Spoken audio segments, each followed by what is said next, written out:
Tad Rihards Petersons, Jā, Nacionālās kultūras mantojuma pārvaldes eksperts, pasniedzējs, docents, kas tas ir? docents.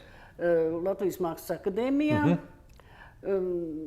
Droši vien, ka zinātniskais līdzstrādnieks vai kaut kas tam līdzīgs okupācijas muzejā. Tāds es biju. Tagad es tur esmu, bet brīvprātīgais. Brīvprātīgais, tātad okupācijas muzejā. Bet ir viena epizode, kas tā kā neiekļaujās šajā oficiālajā stāstā, jo tā ir pagātnes. Un man gribās no sākuma tev uzdot jautājumu. Tu kādu brīdi biji restaurācijas nodaļas vadītājs Mākslas akadēmijā. Šī ir Latvijas restaurātoru biedrības seriāls par personām, kuras saistīts ar restaurācijas dzīvā vēsturi. Kāpēc tu pameti restaurātorus un kas tev tomēr likās valdzinoši tajā stāstā, bet tu tā kā neturpināji darbu šajā postenī? Nu jā, šajā postenī, jā. Tur tad jāpašķir būtu pavisam konkrēti tie laiki un datumi, kad tas viss notika, taču tas viens no galvenajiem un formālajiem iemesliem bija tas, ka pašai pārvaldei vadītāji to brīdi, un es neatceros, diemžēl, viņas uzvārdu šobrīd. Pārvaldei. Restaurācijas nodaļai. Jā, bija konflikts ar administrāciju, diezgan pamatīgs par daudziem jautājumiem. Jā. Šķiet, ka gan par iekārtām, gan par atalgojumu, par programmām, tāds principiāls. Un viņa uzrakstīja atlūgumu, tā sieviete.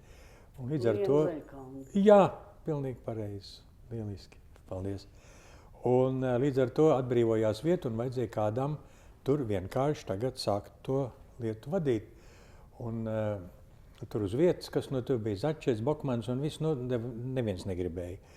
Un tā kā es saistīts esmu ar pieminekļa aizsardzību jau īsts senis, un restaurācija ir pieminekļa aizsardzības viena no tādām disciplīnām, tad mani patiesībā drusku tā kā pierunāja, bet ar tādu interesantu domu, ka es tur varētu taisīt savu programmu, kas man interesētu tieši, jo, kas es par restaurātoru, tad praktiski es jau to nedaru nekur nekad.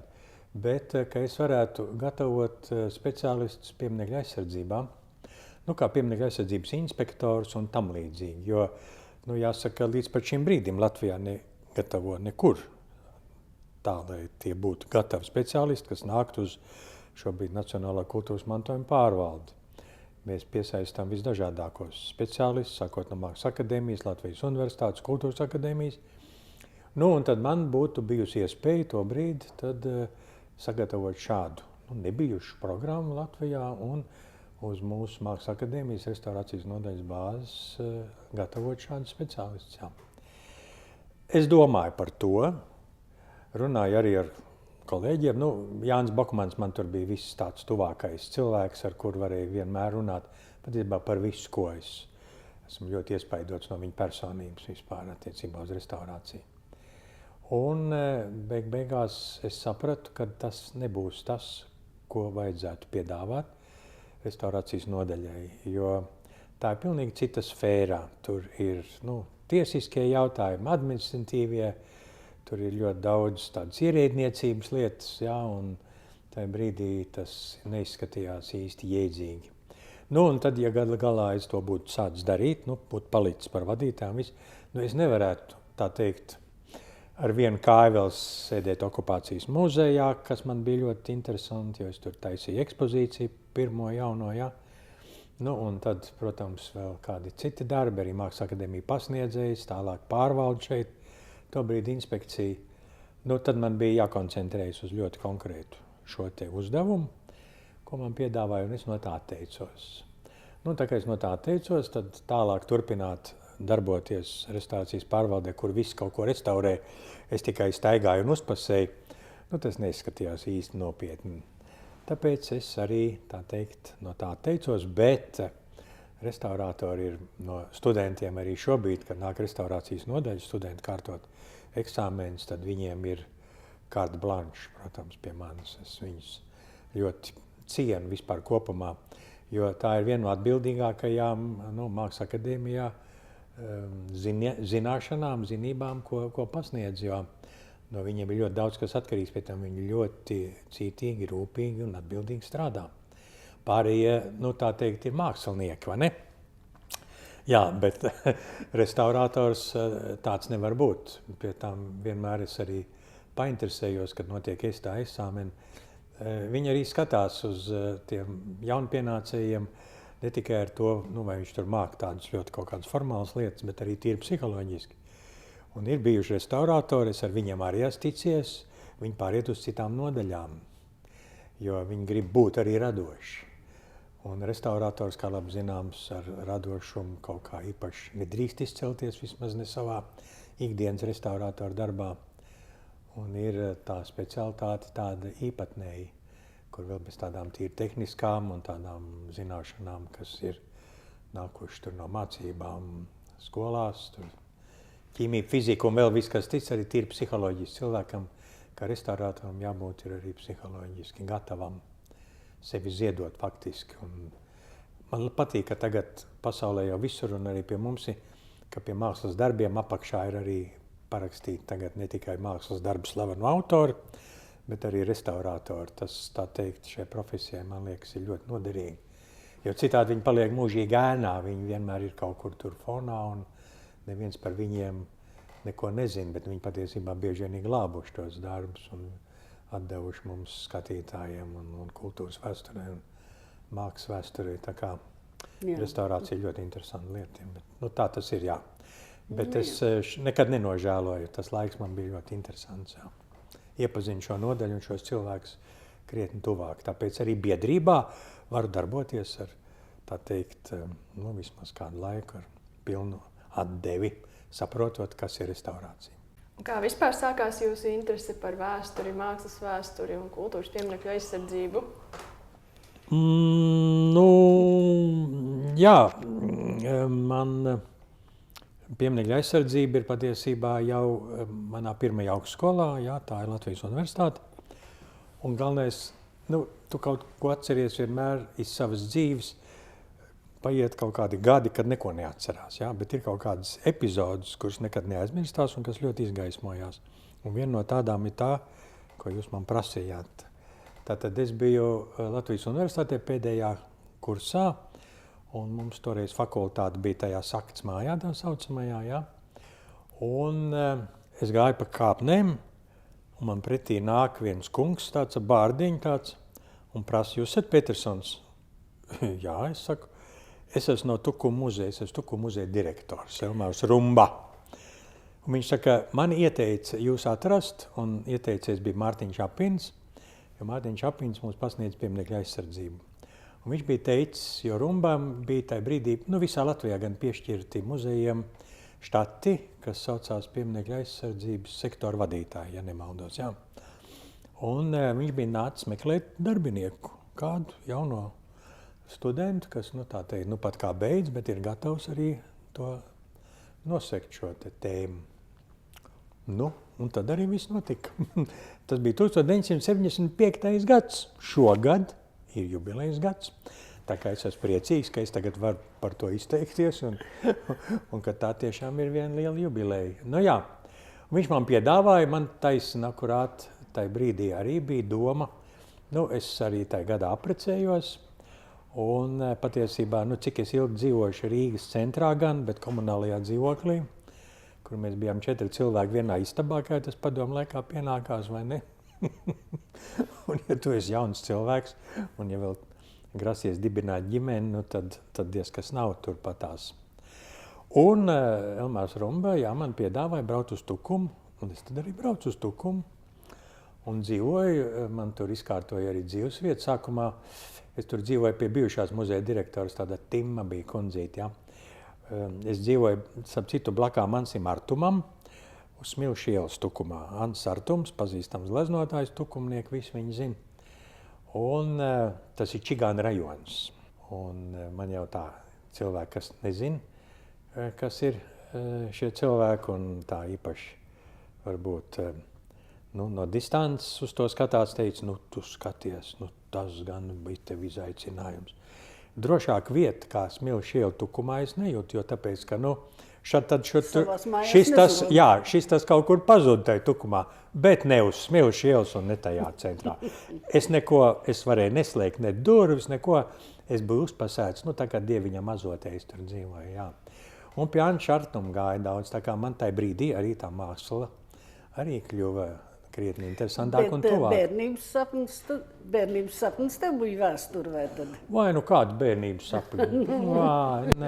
Bērnības sapnis. Tu nestāst par bērnības sapņiem, nevajag. Tas nav tas jautājums, bet kaut kādā veidā tomēr cilvēks nonāk uz šī te es nonācu priekšā, tā, kad tu stājies augstskolā un es izvēlu. Jā, es stājos vēsturniekos, jā. Diemžēl bija tā, ka mani vecāki diezko ar mani nevarēja daudz ņemties, jā. Bija jāstrādā pietiekami smagi un viss, bet man bija draugs, un man vēl tagad tas ir draugs, tāds Aigars, un atkal, epizode, kas man ir jāizstāst, es nezinu, nevar nestāstīt, jā. Ir 1. septembris, es nezinu, vai jūs atceraties savu pirmo klasi, 1. septembri. Es atceros. Jo es izgāju no savas mājas, 1. klasi. Es izgāju no savas mājas, es dzīvoju tā laikā Kāņu Markas ielā, tā ir tagadējā Ģertrūdes iela. Man rokās ir puķi, bet vecāki man līdz nenāca, un uz Rīgas 5. vidusskolu mēs gājām. Un es izēju ārā, un man garām iet vecāka kundze, un pie rokas viņai ir tāds pats puišelis, tai vecumā kā es. Un tā kundze man uzrunā un saka, kur tad tu puisīt? Jo es stāvu uz sliekšņa. Es saku, es eju uz skolu, 1. klasi. Kur tad tu ies? Uz 5. vidusskolu. Mēs ar turējām, viņi saka. Var iedomāties? 1. septembrī, tai pašā brīdī, es iepazīstu savu labāko draugu vēlāk. Jo mēs taču gājām uz to pašu klasi, 1. B. Viņš arī gāja uz 1. B. Mēs apsēdāmies vienā solā. Tas taču ir zvaigznēs ierakstīs, vai ne? Tādas lietas jau nenotiek paši no sevis. Un tad tālāk visa mana izglītošana un audzināšana notika caur Aigaru ģimeni. Viņš dzīvoja turpat netālu, arī uz tās pašas ielas, protams, bišķi tuvāk baznīcai. Un viņam vecāki bija ārkārtīgi inteliģenti, tur mātes, brālis un viss. Viņi man vadāja. Es vēl Staburagu redzēju, es Nāvas sali redzēju. Es par strelniekiem visu, ko dabūju zināt un viss. Tā vēsture gāja caur šo te manu draugu un viņa ģimeni. Un viņi man visur vizināja un brauc, jo viņiem bija mašīna. Un otrkārt, tad skolā vispār jau vēstures skolotāji. Tas arī interesants stāsts, bet es baidos, ka tur filma var nepietikt tam visam. Jo ir tā, ka bija izcili skolotāji, kurus nomainīja, jo 50. vidusskola bija tāda īpatnēja skola. Ja? Tur ik pa brīdim parādījās tādi nacionalistiski gājieni, un tās direktors tur mainīja. Tur tā direktora Aleksandrova bija ārkārtīgi jauks cilvēks. Tad atveda vienu tādu, es nezinu, tādu, kā to saka, nagu maucēju, ja? Tādu īstu komunistu riebīgu, kas arī bija vēsturnieks. Un tad tās pretišķības, ja? Tas kā viens vēsturnieks spēja izstāstīt to vēsturi, tā objektīvi un visu, un tad es vēl, kaut ko uzzināju, un tad atnāk šitais. Un sāk stāstīt to vēsturi apžēlīgi, tas klausīties nevarēja, vai ne? Bet, un tad ir iespējas, tās lietas, salāgot, salīdzināt un ieraudzīt, ka tur ir kaut kas interesants, vai ne? Un tad arī aizgāju pastudēt vēsturi, jo, kā ķīmija, fizika nesanāk, vai ne, geogrāfija ārtā nepārāk, kas tur vēl paliek. Latviešu valoda. Man draugi vislielākā daļa gan aizgāja uz mediķiem, bet, kas es pa mediķu, man mediķis tur nesanāca. Tā kā vēsture nebija tas sliktākais, ko es varēju izvēlēties. Jā. Man jau likas ļoti labi specialitāte īstenībā. Vai ne? Jā, es nenožēloju. Jā, nevienu brīdi man likās, ka tas ir forši. Jā. Bet kā tad no vēstures uz to mākslas vēsturi? Nē, mākslas vēsturi ļoti vienkārši. Tu tagad sāc strādāt Tukumā par pieminiektu aizsardzības to inspektoru, vai ne? Sektoru vadītāju. Jā. Jūs jau zināt, pieminiektu tipoloģiskās grupas. Vēsturi. Nav problēma. Arheoloģija, galīgi nav problēma. Arhitektūra. Māksla. Tad šis galīgs, tā teikt, auns gandrīz vai ne? Jo, visu, ko daudz var izlasīt, bet, ja tev nav pamatā nekas, kaut gan mums, starp citu, bija tāda Ausma Belmana, kas mums Latvijas universitātē mācīja mākslas vēsturi, jā. aizrobežu vai ārzemju mākslas muzeja direktore. Fantastiski. Un viņa ir, man liekas, atstājusi pēdas daudzos mūsu kolēģos. Tieši tā. Ieskaitot Rūtu Kaminsku. Bija Belmanē bija Pulciņš muzejā. Jā. Kā viņš viņu saucās, es nezinu, protams, jo es tajā Pulciņā nebiju, bet tur gāja gan Rūta, gan man kursbiedra Daigfrēma. Var sakot, tur daudz izgājuši viņas Pulciņu cauri un nonāca vai no akadēmijā vai vēl nezinu kur. Lūk, jā. Līdz ar to tas bija pilnīgi objektīvi, ka pirmā kārtā man jau kaut kas bija ielikts universitātē, jā. Un otrkārt, es taču gribēju zināt un gribēju kā līdzīgs ar līdzīgi runāt ar tiem, kas tālāk, tad, kad es esmu kā inspektors vai tur sektora vadītājs par arhitektūru un mākslu galā. Un tad nav varianti jāiet uz Mākslas akadēmiju. Pie tā Mākslas akadēmija skaitījās tā diezgan tāda liberāla augstskola kopumā ņemot. Tur tā brīvdomība pietiekami. Labi, tur Mākslas akadēmijas karnevāli vai ne, bet tā principā arī pasniedzēja viss. Un arī nekad nenožēloju, jo tur bija ļoti interesantas personības arī no tāda, man kā vēsturniekam, interesanta skatu punktu. Mauriks Vulsons, piemēram, vai ne? Tas jau arī bija, tas bija interesants cilvēks. Viņš staigāja, viņam bija tāda ielāpe. Ne jau tas, ka tur vecs bija, bet viņš tāds rietumniecības bija. Ja? Viņam vienmēr uz galda bija avīzes, kuras bija no Vācijas, nezinu, varbūt no Austrumvācijas. Man likās, ka no Rietumvācijas, protams, vai ne? Iespējams, ka no dažādām. No dažādām, jā. Un mans kurs darba vadītājs bija Krupņikovs Latvijas universitātē. Tur ir vesela virkne šo ebreju izcilo personību, kas darbojās, kur savā starpā arī, tā teikt, čupojās noteikti, apmaiņājās informācijai. Un viņi jau bija, priekš manis ļoti interesanti, jo viņi vienmēr runāja to, kas jau, tā teikt, bija aktuāls un ko viņi zināja, bet ko daudz šeit nezināja, tu par radio neko tādu nedzirdēji un viss. Un tāda zināmā brīvdomība, tā bija ļoti piesaistoša. Tas bija ārkārtīgi pateicīgi. Un tad pārējie tie pasniedzēji, kā es, Romas Bēms, piemēram, jebkurš, kas tur nāk, es jau par Kačālovu, ar kur es joprojām lepojos ar vienu pašu grāmatu. Tai grāmatai patiesībā nav īpaši liela vērtība, saucās Mākslas vēstures pamati. Un ir Kačālovs uzvārds, un mans uzvārds ir blakus. Mans Dievs, tā man ir lielākā dāvana dzīvē, ko es esmu varējis gribēt, jo man bija jāraksta tā nodaļa par Austrumu Eiropas mākslu. Un tur bija tas Herberts Dubins, kurš man atdeva visu savu kursu, kultūras vēstures, kādu laiku arī lasīju to, ja? Un viņš bija šīs Austrumu Eiropas mākslas zinātājs, un tai brīdī taisni mainījās. Dubins aizgāja prom un pensijā vai kā citādi, un atdeva man visu šo te, un līdz ar to, tad, kad jau izdevniecībā un viss jau tā grāmata jau un viss tas saturs un viss, tad pēkšņi izrādījās, ka viņa vairs tur nav, bet esmu es. Un tad es ņēmos ar visu šo mākslu Čehoslovākijas, Rumānijas, Ungārijas, Vācijas, Demokrātiskās republikas. Nav jau tas nekas īpaši, kaut gan kauns man nav par to, ko es tur uzrakstīju. Es vispār ļoti centos. Bet tur taču, protams, Kačālovs kundze, vai ne? Un tā grāmata ir ļoti pieprasīta, es zinu. Tieši dēļ tā, kad viņi ļoti perfekti uzrakstījusi. Ļoti elementāri, vienkārši, bet ārkārtīgi saprotam un profesionāli. Tā ir milzīga māksla, ja? Un šī grāmata, es ik pa brīdiem saņemu no šitās akas lakas, ja? Kaut kādas, teiksim, tur 10 eiro, 12 eiro vai ne tur, autoru honorārs. Viņa drukā, un viņai vairāk izdevumu, un viņi ir nopērkama, un viņi vēl ir. Kaut kam tā jābūt. Nē, tieši tā, un latviešu valodā, un viņi tiešām ir, kā jau es teicu, tad neatkārtošos, bet tādi ļoti konspektīvi, bet ļoti saturoši izmēri. Lūk, tā tad, jā. Tā kā, tā tas arī notikās, un tad jau mani slavenie, tā teikt, kursa biedri, Jārs Spārīts un tam līdzīgi, tur jau uzreiz spīdekļi uzreiz, man jau bija kur tiekties arī pēc kā vai ne, tā kā ļoti labi. Un Romas Bēmas bez šābām. Kas tev vadīja diplomu darbu? Diplomu darbu man Kļaviņš. Man bija Jūrmālas arhitektūras vērtējums, jā, un viss. Un arī Kļaviņa kungs, nu tā jau arī ir, nu, tas ir vesels stāsts, ja.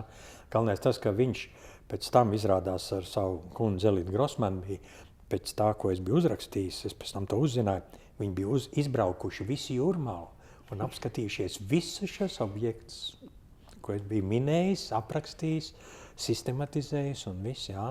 Viņi bija ļoti tā kā, viņš arī cilvēks ir, nu, ārkārtīgi profesionāls un no viņiem mācīties, tā teikt, precizitāti un tādu, nu, ļoti decenti, jā, ļoti jauki. Tad jūs sākāt pedagoģisko darbību Mākslas akadēmijā, tad, kad jūs vēl studējāt? Jā, tāpēc, ka es esmu priekš Mākslas akadēmijas laimīgā loze. Viņiem nav jāmeklē vēsturnieks, jo es esmu nosēdis visus politiskās vēstures kursus. Un nu jau cik jau entie 10 gadi. Nu, man, protams, vēl ir mākslas vēsture, arhitektūras un Latvijas mākslas vēsture, kas ir nu, visiem citiem, visai akadēmijai izņemot mākslas zinātniekus. Nu, to tad arī, nu, piemēram, aizsardzība pats par sevi, jā. Bet vispārējie kurs man ir politiskā vēsture. Jā, un līdz ar to es esmu viņiem no akadēmijas, domāju, jā, tāds piemērots kadrs. No šīm tēmām. Tur tātad pieminekļa aizsardzība, māksla, arhitektūra, nu, gal galā arī politika kaut kādā mērā valsts. Nu, kur no tēmām tev ir tā prioritāte? Tev likt vat izvēlēties, ka tu drīkst tikai vienu un neko vairāk. Tēmu? Pētīt vai stāstīt? Nu, vienalga stāstīt, pētīt, dzīvot. Nekad neesmu par to domājis. Jā, tev viss dzīvo kopā. Nē, nu, teiksim tā, kāpēc es okupācijas muzejā biju, ja? Jo okupācijas muzejs man piesaistīja ļoti, nu, pirmkārt ar to, ka tātad trimdinieki brauc un tur tāda personība kā Pauls Lazda, bet man vajadzēja taisīt ekspozīciju. Un vajadzēja ekspozīciju taisīt no tā materiāla, kāds Latvijā vispār uz to brīdi, 90. gadu sākums, jā. 93. gadā mēs sākām, 94. gadā jau man vajadzēja. Nu, nebija jau vēl izdotas jaunās mācību grāmatas nekas. Līdz ar to es dabūju informāciju par šo periodu, nu, kas ir Latvijas, teiksim, okupācijas laiks, sākot no 39. 40. gada līdz, teiksim, atmodai, jā. Es to dabūju visu izpētīt, uzlikt uz ekspozīcijas, izvēlēties dokumentālo materiālu, cilvēks, viss. Tā bija pilnīgi jauna sfēra, jo man jau skolā to neviens nemācīja, un nekas jau arī nebija zināms, vēl tikai, nu, kur tur varēja lasīt kaut kādas laikrakstus vai ko, bet tādos fragmentos, ja. Un līdz ar to man tas bija ļoti svarīgi, jo to es uzreiz varēju transformēt uz Mākslas akadēmiju. Līdz ar to darbs ar šo jauno ekspozīciju un darbs okupācijas muzejā un tikšanās visu laiku ar trimdiniekiem. Tur bija fantastiski cilvēki, vēsturnieki, arhitekti, kas nāca un strādāja. Nu, labprātīgi tur tāds Gunārs Priedīts no Austrālijas ir vēsturnieks. Vau, kā man viņš noderēja, ja, un pats Pauls Lazda. Viņi nesa man materiālus, krāva kaudzēs, es tos visus lasīju, pēc tam izvēlējos priekš ekspozīcijas, nu, kaut ko tur vai ne atlasīju priekš lekcijām un viss. Nu, tad lūdzu, šis materiāls man, un šis periods, teiksim, man iespiedies atmiņā, jo to es ļoti labi zinu. Pēc tam bija Stūrmāja un Rīga bija Eiropas kultūras galvaspilsēta 2014. gadā. Un es vispār jau biju gājis uz to māju jau ātrāk, ka vēl tur valsts policija bija. Interesējos, ja, tā kā es to māju, nu, ļoti labi zinu. Un atkal tas bija laimīgs gadījums, tas ir fantastiski, ka viņi izvēlējās šo Stūrmāju atvērt apmeklētājiem uz to Eiropas kultūras mantojuma dienām. Jo tur ir tas projekts Brīvības iela, visā garumā ar visiem objektiem, tur jau skatlogos arī, sacīt, bija daudz kas salikts un viss. Un Stūrmājā visos stāvos pa muzejām bija ar ekspozīciju, fantastisks projekts. Un man vajadzēja taisīt arī ekspozīciju. Tur viņi vēl joprojām starp citu stāv tā ekspozīcija, kur tad man bija atkal nepieciešams pētīt, nu, Čekas vēsturi.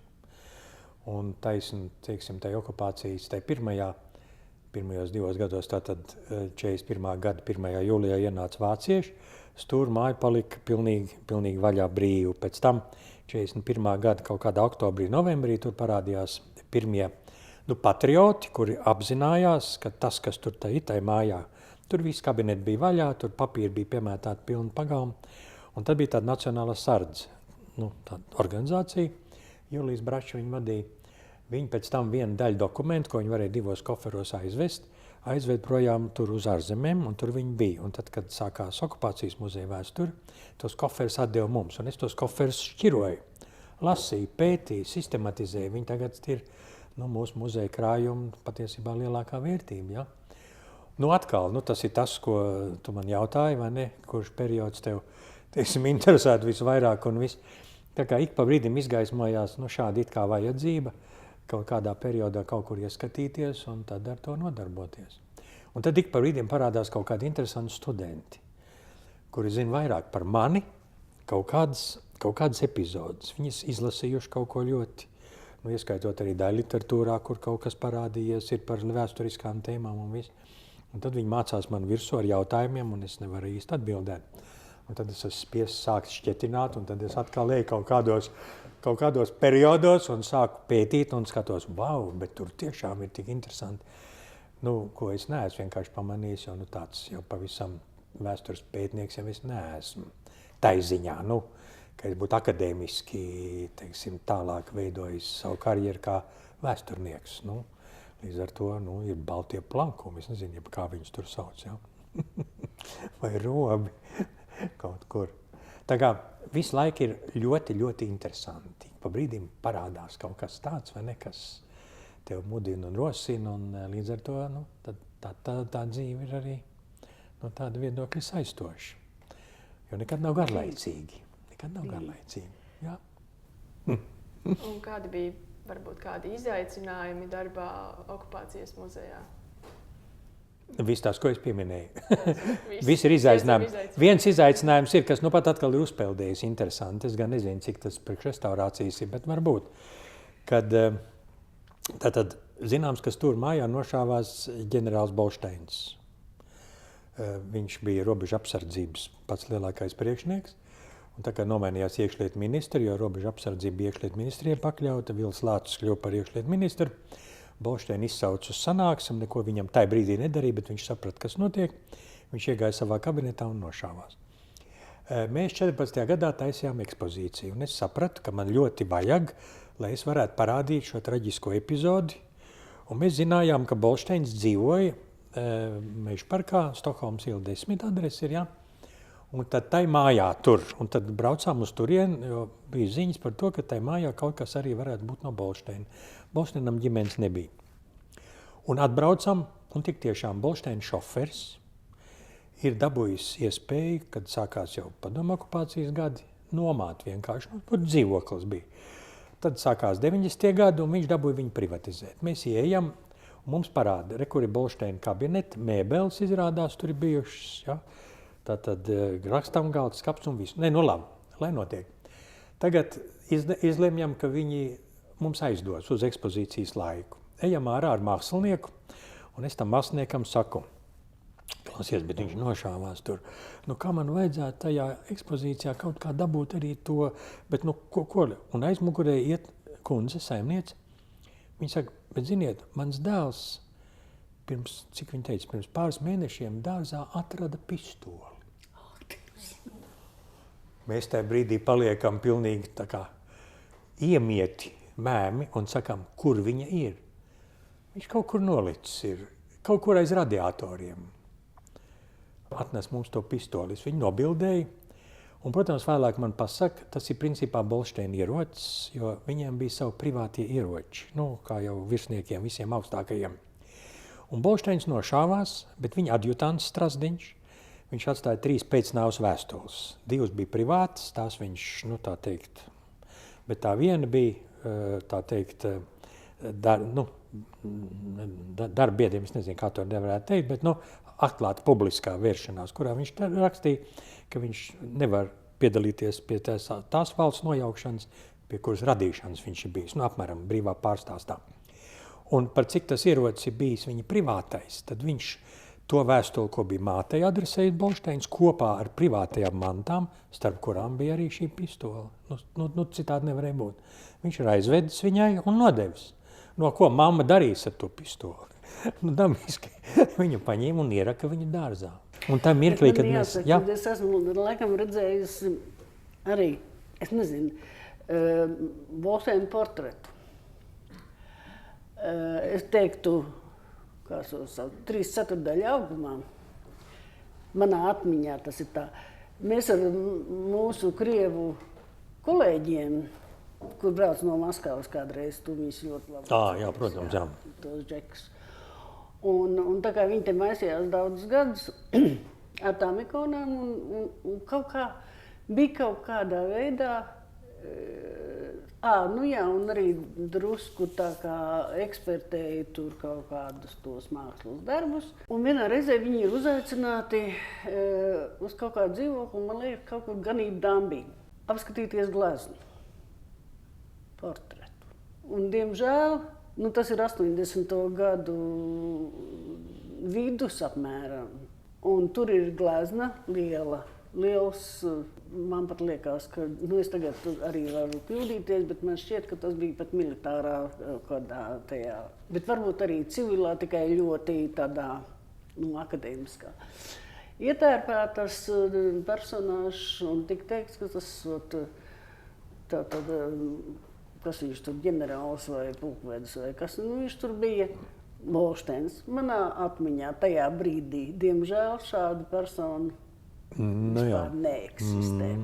Es to nezinu, bet kaut kādā atmiņā, kur tas portrets palika un kā viņš aizgāja un kur viņš vispār neatceros, diemžēl.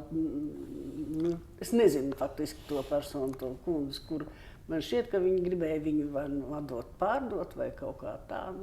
Sakot, viņai vajadzēja paprast, viņi gribēja pavaicāt, cik šī bilde varētu maksāt. Bet kā viņai viņš bija nonācis? Bet kaut kur tam portretam ir jābūt. Parāds portrets, izklausās. Jā. Tas bija īsts parāds portrets. Jā. Diemžēl nē, jo es esmu meklējis visus iespējamos materiālus par Bolšteinu. Bet kaut kur viņam jābūt. Kaut kur viņam jābūt interesanti. Tagad jau varētu to izcelt ārā, jau nebūtu jābaidās. Jo, es saku, tas ir 80. gadu vidus apmēram, kad mēs tur bijām pie tās kundzes.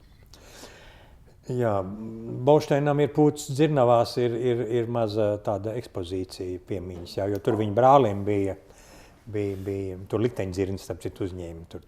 Labi, ejam laikam tālāk. Mēs šitā varam... Vai ne? Jā, tieši tā. Mēs varam runāties bez galva. Absolūti. Labi, tad pie nākamā jautājuma. Jūs joprojām aktīvi darbojaties kultūras mantojuma pārvaldē. Kādi ir jūsu pienākumi?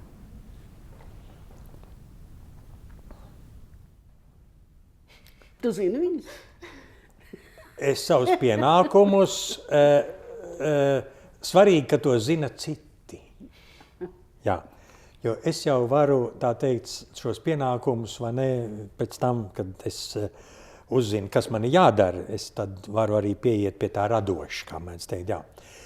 Viens no pienākumiem interesantiem ir tas, ka, pat cik es dzīvoju Jūrmalā, Jūrmalā esmu nodzīvojis arī kā pieminekļa aizsardzības inspektors arī. Mēs, starp citu, 89. gadā, kad es nācu no Tukuma strādāt uz Jūrmalu, man piedāvāja kopā ar vēl maniem 2 kolēģiem veidot pieminekļa aizsardzības inspekciju reģionālo, ko es arī izveidoju. Mums bija štats diezgan nopietns, mums arī nolikums ir viss. Tā bija, teiksim, jau tāda iestāde, kura, protams, sazobēja ar kultūras ministriju un ar lielo pieminekļu inspekciju, bet mums bija izveidot savu. Man uzaicināja no Tukuma, tā laikā bija izpildu komitejas priekšsēdētāja vietnieks, tāds Vils Dzebals, ļoti gaišs cilvēks, atmodas laiks tas ir, un man tad to uzticēja. Un tad es sāku strādāt Jūrmalā un arī dzīvoju Jūrmalā. Līdz ar to šeit, šī pārvaldē, es pārzinu Jūrmalas jautājumus tajā gadījumā, ja tas nonāk līdz kaut kādai vajadzībai kaut ko zināt no manis. Ne jau tā, ka es tur sēžu un kontrolēju visu, vai ne? Sapcīt, viens ļoti laimīgs gadījums, pat es gribu viņu izstāstīt, es pirms nāktu te stāstīt, es gatavoju vēstuli, ja? Tātad Jūrmalā Bulduros, ir, man liekas, viena no vecākām, ja ne pati vecākā māja, kāda vispār Jūrmalā ir, Stallītis, tā es viņu saucu, ja? Tātad diezgan tāda gruntīga māja, guļbūve, ar jumtu skaistu 4 slīpu, ja? Staļa vārti ir un viss, pilnīgi, konfekti. Bet, sliktā stāvoklī, protams. Ja? Un, protams, māja nav piemineklis. Nav piemineklis, jo iedot viņai attiecīgi pieminekļa status, ir pagrūti jāatzīstās. Tā ir kā ir, jā. Bet saglabāties gribās. Un īpašniecis ir Amerikā, bet tur vēl ir tāda dzīvojamā māja diezgan pamatīgi, tur ir dzīvokļi, un viņi par katru cenu grib to māju dabūt, stallīt prom, tā kā ēst. Un mācās jau patiesībā 2. gadu pieminiektu inspekcijā, un mēs visu laiku meklējam iespēju, kā varētu piebremzēt. Un tad bija viens stāsts, ka Majora muiža, kur patās ir izsolē dabūjis viens ārzemnieks, tas ņems to stallīt. Bet tai Majora muižā tā pati muiža, un tur vēl 3-4 mājas ir, ja, beigās, diemžēl, bet viņš ir atteicies. Stallīts atkal nonācis ir tā teikt pie nojaukšanas, un bija atkal tā vēstule, vai ne, un tie īrnieki, tie visu laiku uzpasē, un tie burtiski medī, kā tas notiek. Un man blakām, es dzīvoju blakām Bulduru baznicai, Bulduru luterāņu draudz. Un draudz vakar bija sanāksme, un draudz ir gatava šo stallīti ņemt sev un gādāt naudiņu, visu, un mēs dosim viņiem zaļo gaismu. Un es esmu tik priecīgs šodien, jo es pat dabūju e-pastā, un tagad mēs apmainīsimies. Viņi to stallīt tā kā uz vietu, esošajā vietā viņš saglabāsies? Viņš nesaglabāsies esošajā, nekādi. Nē, viņam tak vajag atbrīvot tur to zemes gabalu, un tur viņiem ir garāžas kaut kādu, vēl tur viņi grib kaut ko tur būvēt. Dievs vien zina ko. Nē. Protams, būs jāgādā par to, lai atrastu Bulduru baznicai, tur ko aizmugurē, bet viņiem ir vieta. Tu viņiem var iedot kaut kādu kapiņu no zemes gabalu. Pat to es būtu mieru dēļ stallīšu, es būtu pat to, jo man tas stallīts, es viņus tik ilgi un sen zinu, un man būtu tik žēl, tas tā kā tiešām izplēst kādu gabaliņu no tevis paša, ja tas stallīts būtu pa galām, jo tā tiešām ir viena ēka, ko, tur nevajag profesionāli zināt, pie tam, tā kā es ar draudzi sāku runāt, tad daudz draudzes locekļi zināja šo māju, kas ir interesantākais. Viņi nebūtu nav pie ielas, viņi tur projām pie kāpām tur gandrīz, ja? Bet cilvēki bija pamanījuši šo ēku, jo viņi tiešām ir, pilnīgi tu vari just ar visiem saviem, tā teikt, maņām, ka tas kaut kas interesants ir, ja? Tā kā lieliski. Lūk, tāda ir tā mana funkcija, ko jūs jautājāt. Otrais, protams, es esmu mākslas eksperts, vai ne? Un šobrīd mums bija aktualitāte ļoti liela padomju mākslas mantojums, visi šie tie pieminekļi kari. Un mums ir mākslas zinātnieku un kuratoru biedrības, starp citu, droši vien restaurātoru biedrība varētu sazināties vai ne tā un sadarboties. Un mēs uztaisījām patās konferenci, kur arī es biju darba grupā, un konferenci, man liekas, izdevās pilnīgi lieliski. Mums bija paredzēts 2 dienas, iznāca uz 3 dienām, jo mums pieteicās tik daudz gribētāji runāt, pie tam praktiski no Lietuvas, Igaunijas, Čehijas, Vācijas, Ungārijas, ja. Tā tēma ir ārkārtīgi aktuāla visā Austrum Eiropas tajā reģionā, jo liela daļa no šī padomu laika mantojuma, kas, protams, es saprotu, ka tas duras acīs, ja tas ir publiskajā telpā un kaut kur pamanāms ļoti, jā, bet, paies laiks, nomierināsies jau tā pasaule bišķi, vai ne? Un tad jau sāks meklēt un skatīties, kur kas paliek, jā. Un tā kā mēs šī mirklī arī, pārvaldi, mēs gatavojam papildinājumus pieminekļu sarakstam, un atklāt sakot, esam jau, man kolēģi Jāna Grostiņa ar to nodarbojas galvenokārt, esam jau šo to panākuši. Nav runa tikai par tēlniecībai, teiksim, dekoratīvo mākslu, tur kultūras namos kaut kādi interjeri, fasāns, ja, bet arī arhitektūru kopumā ņemot, teiksim, sēnīt vai ne, ir taču paglābt un daudz kas cits, tā kā. Spilvu, ogri, vācakot, daudz var turpināt. Tā kā tas arī ir viens no tiem jautājumiem, kur kaut kas jāaktualizē. Un tad nāk visādas lietas, kuras, piemēram, šobrīd es gatavoju vēstuli. Tātad ir iesniegums, lai strelnieku piemineklim uz cepurēm mainītu tās kokardas, vai ne? Tātad man tagad ir jāsacer atbildi. Mīļie, tas nav tik vienkārši, jo es nevaru vienkārši uzrakstīt, ka beidziet runāt un domāt. Vajadzētu vai nē, jā, man ir jāatrod, es esmu tomēr valsts iestādi pārstāvu, Māra Liepas pieminekļu noņemšana, teiksim. Rīgas doma izgaismošana un apgaismošana līdz 6. janvārim ieskaitot, un tur ir vesela tāda programma, kādā veidā visu laiku mainīsies gaismas. It kā jau liekas vienkārši, bet atkal tā atbildi jāsacer, ir jāpadomā, un vai tiešām tas atbilst mūsu pārvaldes, tēmai. Varbūt Rīgas pilsēta pati tomēr varētu par tām gaismām kaut ko domāt, un mēs droši vien arī deleģēsim, jo tas materiāls, kas ir iesniegts, viņš jau nedod nekādu atbildi man. Kaut gan man arī tas nebūtu jāzina gal galā. Nav jau mums jānosauc visu Latviju par visiem jautājumiem, jā? Nē, ir jau lietas, par kurām tiešām ir, kādā veidā tā apgaismošana ietekmē vai neietekmē to kultūras pieminekli. Nē, ja tur iekšā ir dievkalpojums, ja tur notiek koncerts, ja tur vēl kaut kas ir, pēkšņi. Arī tā nav tava problēma. Nē, nav mana. Nē, tas ir to es saprotu, jā. Bet pārvaldes. Nē, pārvaldes problēma gan tā nav, jā. Jā, bet, redz, pēc likums pasaka, tie pieminekļi, tas ir valsts aizsardzībā, līdz ar to. Es domāju par šo te formālo drusku dažu brīdu pusi, kas man ir jānosedz, kad man saka, klausies, tur arhitekti nodarbojas ar kaut ko ļoti svarīgu. Bet mums ir šitādas vēstules, kā es jums dažus te nosauc, jā. Klausies, kurš mums viņus uzrakstīs, jā. Un tad es tagad tāds korķis pudelē, drusciņi arī, tēlēni runājot. Bet starp tiem ir arī ļoti nopietni jautājumi, tā kā es tam pieeju arī ar zināmu, tā teikt, rūpību. Un es esmu tikai uz puslodes, tā kā man jau arī šeit tikai 4 stundiņas ir atļauts būt, es jau pārējā laikā nemaz te nedrīkst uzkavēties. Bet kā jūs vispār nonācāt arhitektūras un mākslas daļā? Jūs stāstījāt par to, ka jūs sākāt darboties Jūrmalā. Kas bija tas ceļš? Jā, Juris Dambis man piedāvāja 93. gadā, jo es vienu brīdi biju ļoti augstā amatā. Es biju Jūrmalas pilsētas, kā mēris tagad saka, jā, tur tas drausmīgs vārds, jā. Un es atlūdzos no tā, jo tas atkal ir tas pats stāsts par to restaurācijas nodaļu, vai ne? Jo, ja tu gribi būt politikā, tad tev ar to jānodarbojas. Ja tu nevari atkal, vai ne, pastrādā bijuši akadēmijā, aiziet uz muzeju, pēc tam aizbrauc uz Jūrmalu, pastrādā pa priekšsēdētāju, pēc tam dodies uz nākamām trepītēm spēlēties. Tā nedrīkst, jā. Un līdz ar to es paliku brīvs tajā brīdī. Akadēmijā es biju visu laiku, bet brīvs.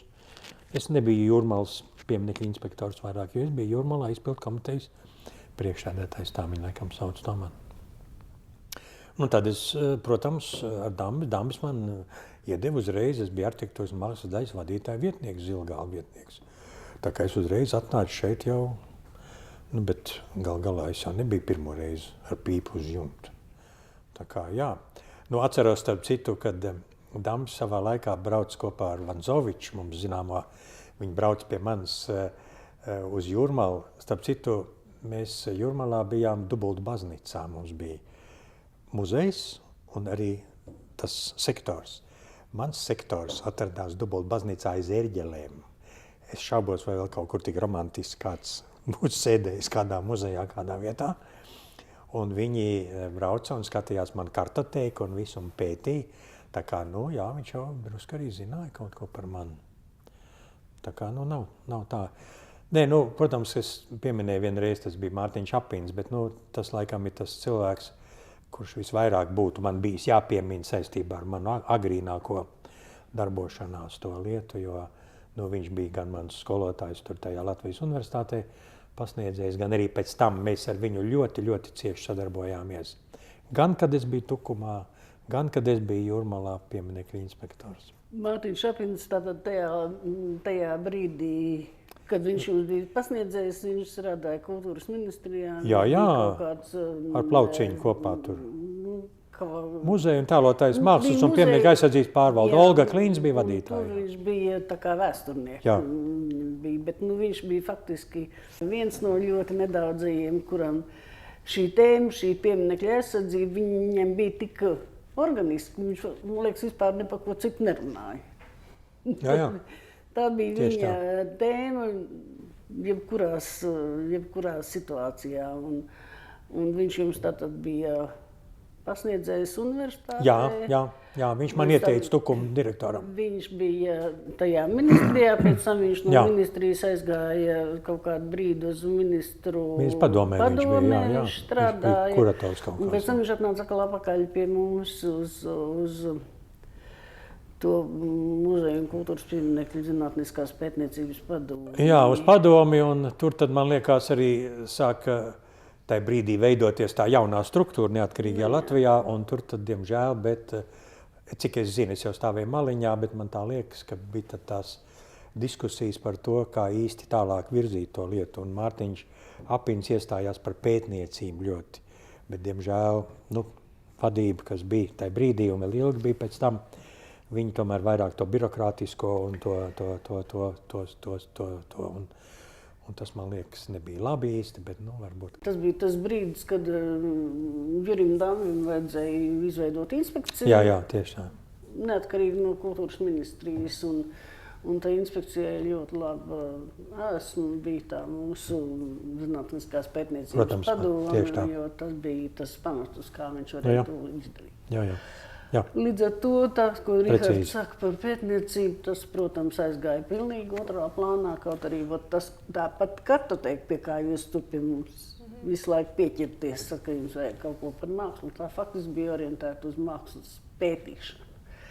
Veidot ar ideju, ka mēs uzskaitām jebkādas tās vērtības mākslas, kas ir Latvijas valstī, Latvijas teritorijā atrodams. Jā. Bet, varbūt, ka vēl kaut kas notiks kādreiz. Nē, notiks, un man jau vēl joprojām, mēs jau pēc inerces arī vēl turpinājām arī 90. gados braukt ekspedīcijās.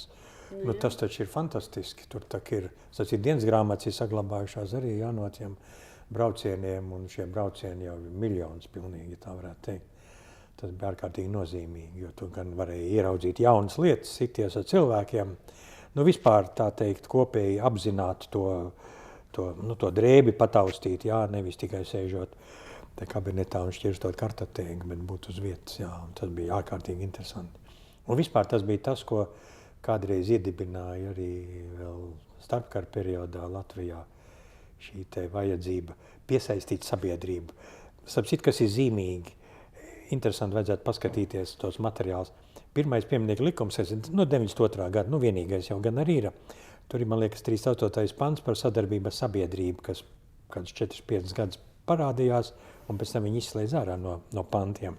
Viņš vēl tur atrodams, ir izslēgts, Un šī sadarbība un šī nepieciešamība visu laiku uzturēt to kontaktu, tā ir viena no tādām, manuprāt, ļoti aktuālām lietām, visos laikos arī šodien, Un kad es sāku strādāt Tukumā, piemēram, tātad pirmajā, es sākumā, kad braucu apkārt, es teicu, es esmu no kultūras ministrijas, tur muzeja tādā.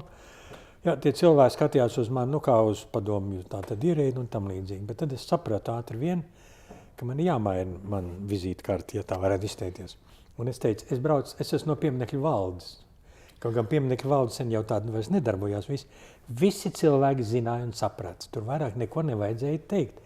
Un es, kad biju pie Matkulas pilskalnas, tur jātur tāds, kas tiem brīvkalni bija, jātur tāda ģimene, un es tur iegāju, viņam pie sienas bija pieminekļu valdes pateicības raksts, jo viņi bija tie līdzdarbinieki, bija tur tāda, oficiāli tāds amats, un viņiem tad bija atļauts tātad darboties kā pieminekļu valdes cilvēkiem pilnvarotiem un uzpasēt, teiksim, to Buses vai Matkulas pilskalnu tas bija, un viņam par to godarakstu iedeva vai nē, ar 3 zvaigznēm, un viņam arī nosēdz to, viņiem vēl arī bija tāda pasākuma, ka viņi varēja braukt uz Rīgu, viņus arī izglītoja, viņiem bija kaut kāda tāda kopēja.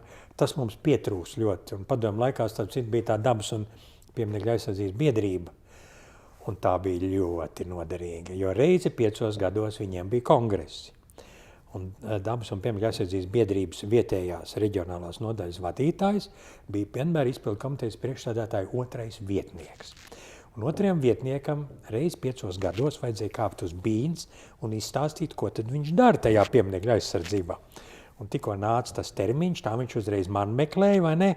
Un prasīja, ko tad, lai es tur tad uzrakstu un izstāstu, Un tas taču ir ārkārtīgi izdevīgi, jo tā mirklī tad tu arī vari savas lietas vai nebīdīt uz priekšu, un tev ir saistība nevis tikai vienkārši ar muzeja direktoru vai kas tur būtu, vai šeit kultūras ministrijā, bet tu arī ar vietējo izpildvaru vari tādā veidā sadarboties.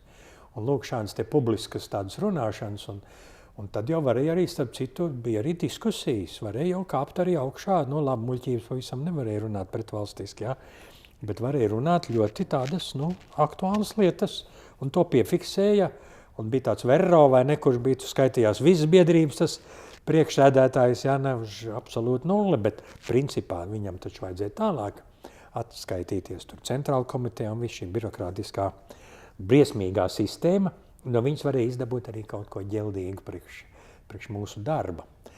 Jā, tas arī šobrīd, man liekas, ir zinām problēma, kaut gan tagad ir tie, masa informācijas līdzekļi, viss, jau tā informācija aiziet, un jau tas vairs nav tie aktuāli.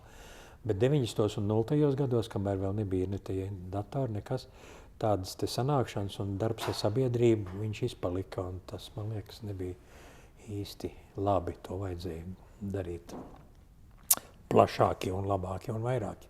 Jūs teiktu, ka mūsdienās vēl arī vajadzētu piestrādāt pie šīs sadarbības ar sabiedrību par kultūras pieminekļu un restaurācijas jautājumiem. Vai kā jūs vispār redzat, kā ir bijusi šī attīstība laikā, kopš jūs darbojaties šajā jomā?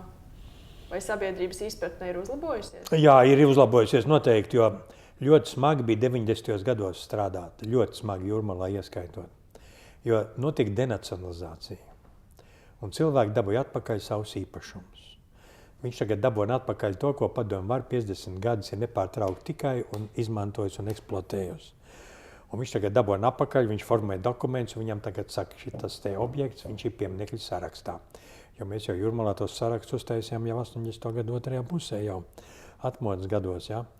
Un tagad viņš šito uzzina, un viņš tagad nāk un saka, klausties, labi, piemineklis. Man tak nekā nav, es taču arī nāku no tās padomu laika, bija jau mums tie trimdinieki, tādi jau nebija daudz, un galā tam ārzemniekam, viņš jau viņu dabū apakaļ un pēc tam uzreiz, tā teikt, pārdod tālāk, ja? Viņš jau te nebrauc ne no savas Vācijas vai Anglijas te dzīvot, ja? Viņš jau skatās, kur var pārdot, Jūrmala jau nav tā sliktākā vieta, kur tās cenas visu laiku ir. Līdz ar to 90. gados strādāt ar īpašniekiem vai ar sabiedrību bija ļoti, ļoti smagi. Jo, tīri morāli tas bija ārkārtīgi grūti pateikt viņam, ka tu tagad esi dabūjis, un tev tagad jāsāk viņu to saglabāt, restaurēt un turēt. Tas nebija viegli. Bet, šobrīd jau, man liekas, tagad jau tā gan vairs nav problēma, ka kādam būtu jāstāst. Tas ir tīpaši satiksmē ar arhitektiem, ar plānotājiem pilsētu vai ko. Tagad jau, kad taisa to dokumentāciju un materiālus un kas zvanās, vakar arī man bija ļoti tad nešpētna kundzīte pretī, bet ko es ļoti pazīstu jau vismaz 30 vai vairāk gadus, vai ne? Arhitekti Verta Tugaļa jau viņi patās 85 gadus svinējis 1. janvārī dzimšanas dienu. Un Vēriņa, kā es viņu dēvēju, vai ne?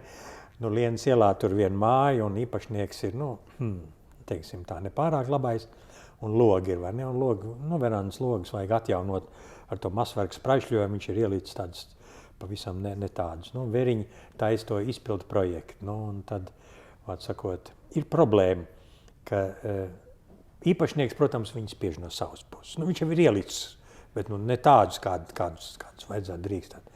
Viņi taisa to izpildu projektu, un īpašnieks viņiem maksā, lai viņi brauc pie mums un saskaņo. Viņi tagad iet pie īpašnieku un saka, es nevaru saskaņot. Jo tu nevari saskaņot. Zini, ko es meklēšu citu arhitektu, vai vispār tu nedabūsi to honorāru vairāk.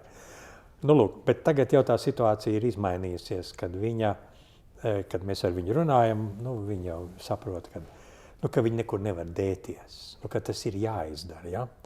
Ja tas būtu noticis kādas pārdesmit gadus atpakaļ, tad es nezinu, vai mums izdotos to sarunu tādējādi, kad es viņu pārliecinātu, ka neko nevar darīt. Būs vien viņai ar to īpašnieku kaut kā, bet jāmēģina vienoties, lai ved uz šejien. Runāsim ar viņu, bet īpaši jau viņi te negrib neviens braukt uz šejien un nākt. Kaut gan tādu gadījumu arī pietiekami daudz ir bijuši, bet ir gandrīz vienmēr izdevies pateikt, kad ir jādara tā kā mēs to uzskatām. Neesam, ja mēs arī nekādi tādi ar kādiem ļoti drastiskiem noteikumiem. Mēs tomēr mēģinām atrast arī gan kompromisu, gan teiksim, atlicināt uz kādu laiku. Labi, ja tu tagad to nevar tos logus nomainīt, bet tev paliks dokumentā ierakstīts, ka tev ir apgrūtinājums, ka tev tos logus, teiksim, 3-5 gadu laikā, ka tev būs viņā nomaini. Un tā, kad tu sāks ar to māju kaut ko tur, es nezinu, tur pārdot vai kur tas viss nāks tev līdzi, vienā brīdī tev tas būs jāizdara. Tā kā tas tā notiek, un šobrīd jau man liekas, ka tas ir daudz, daudz vieglāk. Grūtāk, starp citu, nevis ar īpašniekiem, bet ar tiem, ko es te pieminēju, tiem arhitektiem. Jo viņam, protams, ir vieglāk uztaisīt projektu un iestāstīt īpašniekam, ka te nekas nav vērtīgs un ka tas viss vispār...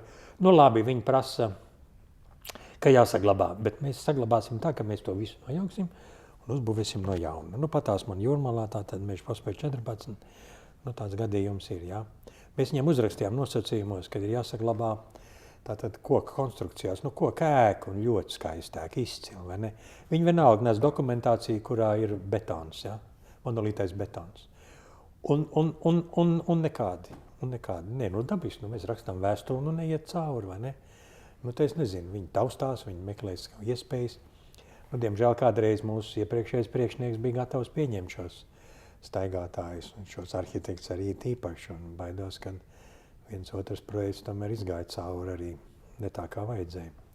Nu, tagad drusku mainīsies situācija, viņam nav uz ko īpaši atspērties, bet nu, tas tā ir subjektīvi. Jā, tā kā ar sabiedrību jāstrādā, bet sabiedrība šobrīd jau ir ļoti daudz ko sapratusi pati arī bez mūsu līdzdalības.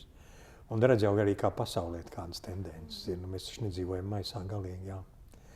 Tā kā man liekas, viss notiek. Dabas aizsardzībai gan laikam ir bišķi vieglāk, jo cilvēki saprot, reku koks un nav koku, vai ne? Bet tur ir māja, vai ne? Un tad ar to māju kaut kas jādara, un tur jau bišķi atkal savādāk ir. Bet nekas tas viss aiziet kopā, tīri tā labi. Nav jā, bet ir jau ļoti pietiekoši daudz ir tādu labu piemēru, kurus var parādīt un uz kuriem tu var atsaukties. Nu, tev ir viena māja, kur tagad vienam brūk kopā, vai ne, bet blakus ir otra māja, kur ir uztaisīta pilnīgi pareizi, jā. Tā kā konfekti, un tas ir ļoti uzskatām. Un faktiski arī rēķinot, es domāju, arī finansiālā nozīmē šis sauklis, kad uztaisīt ir lētāk nekā remontēt veco, nevienmēr ir tāds pilnīgi objektīvs un funkcionē, jo jaunāk arī maksā naudu. Maksā, jā. Nu, arī gadījums no gadījuma arī atšķirīgs ir, protams, jā. Tas nav tik vienkārši. Tas nav, jā, jā. Bet tas, ko es te pieminēju, tas ir sliktākais, ka, teiksim, konstrukcijas taču var uztaisīt jaunas, vienalga stāvbūve vai guļbūve vai kā, bet koks ir koks. Un labi, tas oriģinālās ir pagalam, bet tad vienalga, bet taisīt no fiba blokiem vai jā, un pēc tam apšūt ar koku. Apšūt ar dēlīšiem, viss. Jā, ar dēlīšiem, vai ne, un tad es te vienmēr rādu, es atceros Holcmaņa laikā, vai ne, tur tai Blaumaņa ielā, kur ir tur tās divas mājas, viena tur ir uz stūra skolas iela, un otri šeit, kur ir tas kroks, un tā viena tā, kas ir tā šurp, tā ir no tiem betona un apšūta, un otra ir oriģinālā. Un nevajag jau pārāk liela speciālisti, lai redzētu, kā proporcijas mainījušās, un cik smagnēji, un cik teiksim, tāda, neraksturīga. Ar visu koku apšūvumu ir tā māja, kur ir uzbūvēta, bet kurai, gan tur gan logājās, gan viss tur, tas viss ir. Un kokēki ir kokēki. Galā arī kokēkā jau viss taču rūpējas par savu veselību. Kokēkā dzīvot ir veselīgi, vienkārši sāksim ar to, vai ne, koku māja elpo, taču galā, labi siltiniet viņu. Pēdējais jautājums, ko es vēlētos pavaicāt. Varbūt jums ir kāds vēlējums, ko jūs varētu teikt jaunie restaurātori un kultūras mantojuma speciālistu paudzei? Jauniem restauratoriem? Un vispār kādu vērtē restaurācijas, ko tu redzi saistībā ar restaurāciju valstī mūsu? Kā tas izskatās? Restaurātori tur kaut ko arī strādā vai vispār viņi? Man liekas, ka strādā. Pie tam es šī mirklī pat gribu vēl piemetināt, ka mums, man liekas, ir arī ļoti laba tā pieredze, kas nāk ar to, ka mēs neesam vieni paši te, bet ka nāk tie daudzie mums palīdzētāji. Piemēram, es vienmēr ļoti priecājos, kad Bauskas pili, ka mēs skatāmies Milošam Gavendam, ir uzlikti piemiņas plāksnīti, vai ne? Doma lieliskā freska, vai ne, kas galā ir atjaunots. Tālāk itāļi biržā mācīja mākslīgo marmoru, kā taisīt, vai ne? Poļu restaurātori, tas gan tās diskutējums jautājums interesants ir, jo tad, kad es tur uzzinu ar saviem restaurātoriem, tur kā viņi tur pa tām baznīcām ņemās, tad tur nevienmēr ir bijis tā, kad mūsu restauratori ir priecīgi par to, kā viņi tur strādā. Bet vienalga, es domāju, ka tas ir viens arī ļoti svarīgs faktors, ka mūsu restauratoriem ir iespēja gan redzēt pie sevis, gan arī pašiem braukt kaut kur, jo taču uz Getī ir braukuši, uz Ikrom ir braukuši mūsu cilvēki, vai ne?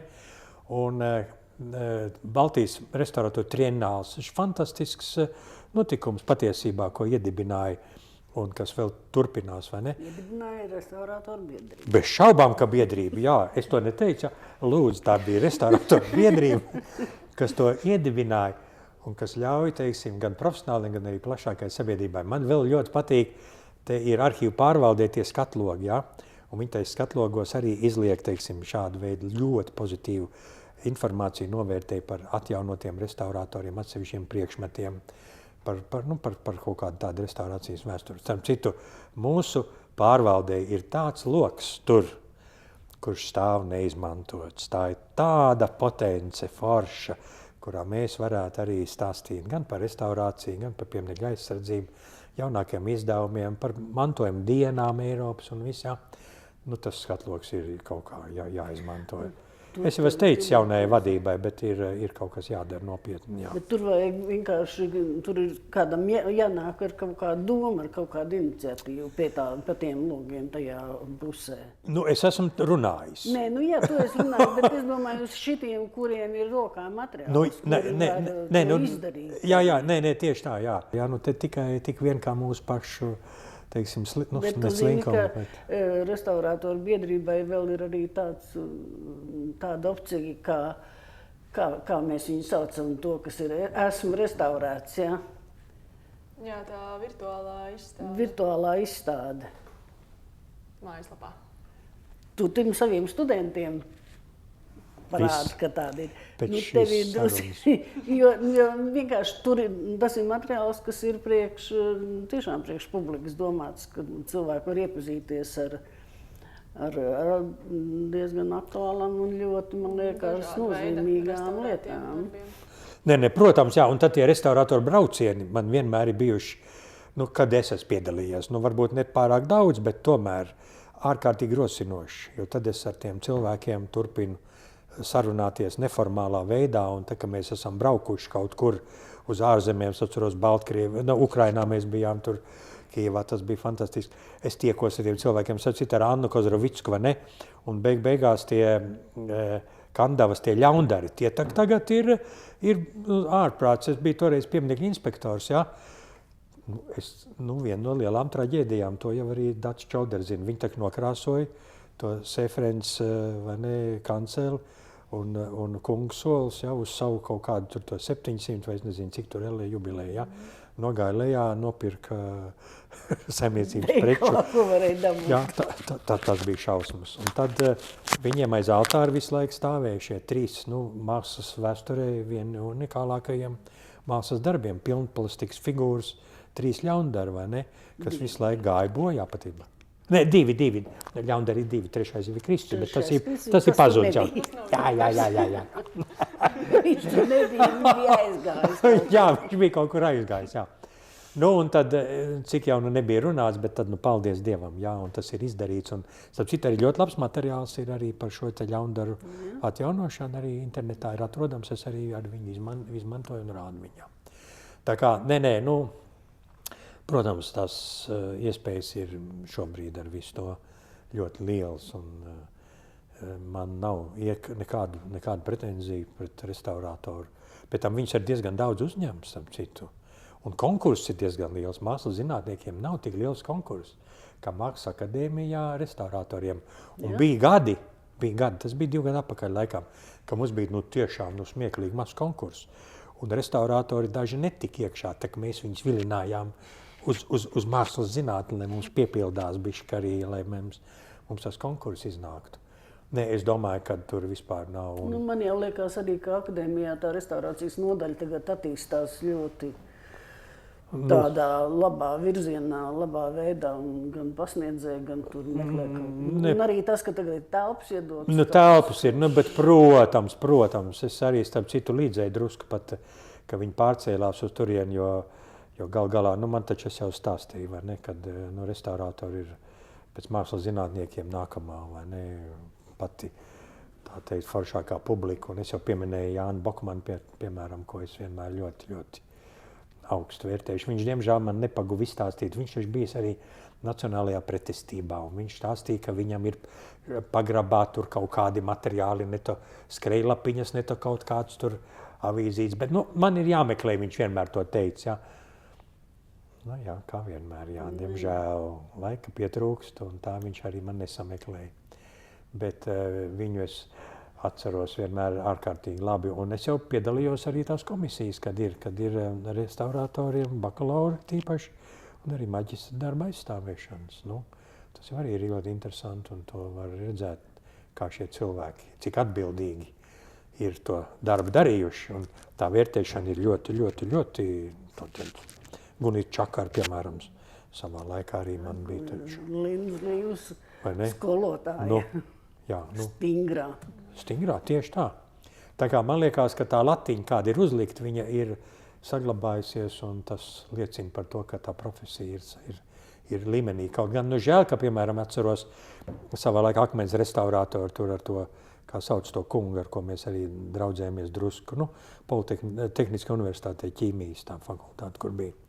Akmens restaurācija vairs nav, bet kādreiz bija, taču gatavoja akmens restaurātorus. Tur tehniskā disputējas viss tas, kas tur bija, tas bija Mārts Dzens. Jā, pilnīgi pareizi, jā. Bet tur vienkārši viss ir disputējis, tāpēc, ka viņi, piedošana, ir aizgājuši aizsaulē. Un tie, kuriem tas bija vajadzīgs, tie aizgāja. Un viss tā silikātu institūts faktiski ir beidzies, bet ir akadēmijā mākslas nodibināts, kā mums viņš saucās, tas institūts, kaut kāds pētniecības institūts, kas tagad pētīs tur tās mākslas restaurācijas tehnoloģijas kaut kā. Es nevaru tagad tev, kur ir divas personas strādā, vienu uz ceturdaļas lodzi, un otru laikam arī uz ceturdaļas. Tas ir labs, jā. Bet personas ir... Nē, tas ir svarīgi, kad ir kaut kādi cilvēki, jā. Bet personas ir Indra Tuņa un Linda Krāģe. Vai ne? Jā, un institūts līdz ar to funkcionē. Vai Indra Tuņa ir sagatavojusi savu, tā teikt, skolnieku? Viņa strādā ar viņu? Viņa arī kaut ko tur pūlās sagatavot. Pūlās, jā, jo viņa taču ir vispār, ja viņa nav, tad taku, man liekas, šī mirklī... Tieši tā, un tāpēc šitais institūts tagad viņi ir iesnieguši... tad viss kārtībā. Ļoti labi, ļoti labi. Kaut kādu projektu, attīstīt šīs te tehnoloģiju, lai tie studenti... Svarīgi ir aizsākt kaut ko galā arī, jā. Un tad tas no cilvēkiem atkarīgs, protams. Tehnoloģijas, kuras ir vērsts uz pieminekļu, uz restaurācijas pētniecību. Bet, manuprāt, arī tas jau neatiecas tikai uz restaurāciju vien, tas attiecas uz artefaktu kā tādu. Protams. Izpēti, ja tev ir tehnoloģijas, tu vari izpētīt jebkuru priekšmetu, un tu iegūst par viņu pilnīgi jaunas zināšanas. Bez šīs bāzes jau tās lietas nekust, jā. Tā kā jācer, ka akadēmija to nelikvidē, to institūtu, bet dāmas ir ļoti... Un tas ir zem Mākslas akadēmijas, jā? Tas ir pie Mākslas akadēmijas, jā. Bet pie restaurācijas, pie restaurācijas, jā. Visi es rīt eju un mēs jau sāk interesēties, jo tas man tā kā druski ir tāds jaunams, jā. Tomēr, ka tāds ir. Ne, obligāti. To, ka institūciju to es zinu. Svaigi atklāts, jā. Izcili laba ziņa. Es domāju, ka mēs varētu turpināt pēc 10 gadiem un tad vienoties, cik tālu esam tikuši ar šo te pētniecības institūtu. Jā. Tā kā... Liels paldies! Lūdzu, ņemiet par labu, paldies jums arī par šo iespēju izrunāties un drusku kaut ko atcerēties.